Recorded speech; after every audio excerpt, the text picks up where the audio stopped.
You never want to practice on paychecks, but real estate agents do just that. I'm going to walk you through the value of practicing your scripts and appointments next. So if you get some value out of this, you like what you hear, make sure to subscribe to the channel. You can hit on the bell for notifications. And if you want to schedule a call with our team to talk about how we can help you get better at what you're saying and how to say it and how to run an appointment, you can do that with the link in the comments. Stop practicing on paychecks. It's one of the worst things you can do as a professional, but so many real estate agents, they do exactly that. They think they have the script down in their head. They think they know what they're saying, and when the objection comes up, the question comes up, or it's time to talk to somebody, they can't get the words out and they don't appear like they know what they're talking about. So you're actually setting yourself up for failure. There's going to be 6 reasons that it's valuable to practice your scripts and dialogues and to role play regularly. And to give you some perspective, we role play at our team 8 times a week, and that doesn't even include the appointment practice. So the value of role play is you're not practicing on actual clients. That's one of the worst things you can do. Value proposition number 1 is that it's going to build your confidence and fluency, because we know that real estate is a mindset game, right? A lot of what goes on up here stops people from actually following through and doing the things they want to do. So when it comes to building confidence, the more confident you are, the better you're going to perform in an appointment or on the phone. And when you're talking to someone face to face, it's very simple. It's going to help you with the flow of the conversation. It's going to help you with the flow of the appointment. It's going to give you that swagger and that confidence that people want when they're making a big financial decision. And it's not so much swagger, but it's the confidence consumers will have in you because you know what you're talking about and you're fluent. It's going to allow you to adjust when you're in these conversations, on these phone calls, or sitting at an appointment, because it never goes the way it's scripted to go. And remember, scripts are just series of questions. It never goes 1 to 5 right down the list. There's always things that come up. There's always going to be distractions. And if you can adjust and make sure you have a great flow to the appointment, it's going to position you as the expert because you know exactly what you're talking about. So that's number 1. And just think about how you perform when you're confident versus when you're not confident. It makes a pretty big difference. And if you can build your confidence, it's going to improve your mindset. You're going to believe you can do it. You're going to get more signed clients. You're going to sell more houses. It's really that simple. Number 2, it helps you anticipate challenges and objections that may come up, because when you know what you're going to say and you have a flow to your presentation and you know that you're going to go through X, Y, and Z in this order, well, there's typically the same objections that come up at the same parts of the presentation. It comes up when you review the comparable sales with a seller, when you go over buyer agency agreements with a buyer, when you talk about closing costs, when you talk about marketing. You know what's going to come up there, because if you're practicing this, you're anticipating these objections. So instead of getting caught off guard, instead what you're going to be able to do is forecast it, hear it, and it's no different than a major league hitter. When they see the fastball come down the middle of the plate, they know it's right there and they can knock it out of the park. And that's exactly what anticipation of objections and challenges will do.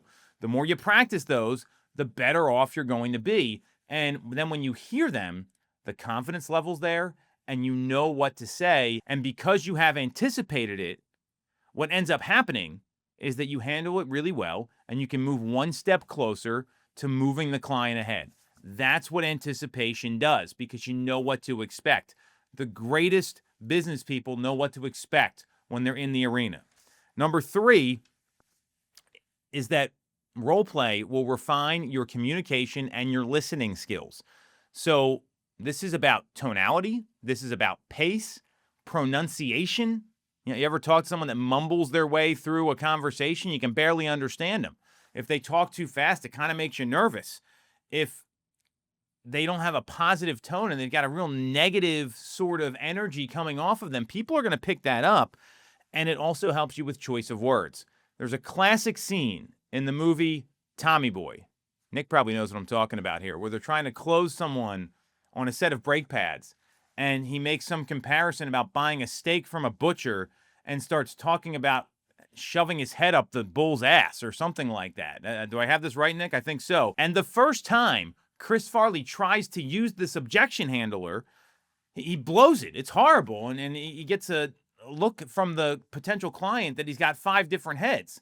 So you've got to practice those things, your choice of words, the tonality, the pace, everything. And that's stuff that comes with reps. You can't just automatically change your tonality from negative to positive. You can't automatically slow down when you have a prospect that's speaking slowly on the other end or drop the volume of your voice. That's something that happens with practice. And that's what role play is. It's practice to help you work on those skills. It's going to take some time. Number 4 is problem solving, because remember, objections aren't a negative. They're a positive. They're a gift. It's an opportunity. And when you know how to handle them, you can take advantage of those opportunities. So when you get these objections that come up, it's really just a question about doing business with you that needs an answer, or they need some clarification on a couple points. Well, some of these things, there's some problems that have to get solved. Like, I want to move by X date, or I need to be into a new home by Y date. So when you can effectively reverse engineer the settlement date and the possession date for somebody, or when they're able to get into a home, all of a sudden you're able to do that because you practice this, right? Hey, we're going to need this amount of time to close. We're going to need this amount of time to find you a new home. Here's how long it takes to file a mortgage application. That problem-solving aspect that comes from confidence, repetition, practice, and then it's going to be the same conversation over and over again when it gets to that point. That's one example. So you'll be more effective as a problem solver because you know what to say and you know how to explain it. Number 5 is that you're going to become more consistent. And this goes for all the team leaders watching as well. If you're not practicing the one best way to handle something, everyone's going to ad-lib and freestyle and try to wing it. Well, then you're going to have uneven results across your company. And when you have something consistently role-played the same way, hey, here's how to handle, I want to sell on my own. Here's how to handle, I'm nervous about the economy. And you have the same questions, you have the same responses. Well, that consistency will lead to even, consistent results. And it's also, for the individuals watching, it's going to help you stay consistent with the results that you're getting from your scripts and your appointments and your conversations with clients. And lastly, number 6, it's going to boost performance and results, because when you have confidence, you're fluent in your scripts, you can anticipate objections and challenges. You have refined communication and listening skills, so you can repeat it back and tell people what's going on and actually have a conversation with them and not sound so scripted. Solve problems at a high level and have consistent answers to objections and concerns. Well, that's going to give you a consistent result in your business. And remember, the results aren't something you can plan for. You have to plan your activities, influence the objectives, and hitting the objectives consistently will get you the results that you want. And that's how you boost performance. But it all starts with practice. There's going to be some agents out there, they're going to tell me or tell other people, I don't need role play, I don't need to practice. And I would tell them, imagine what'll happen and imagine what your life's going to be like if you do practice.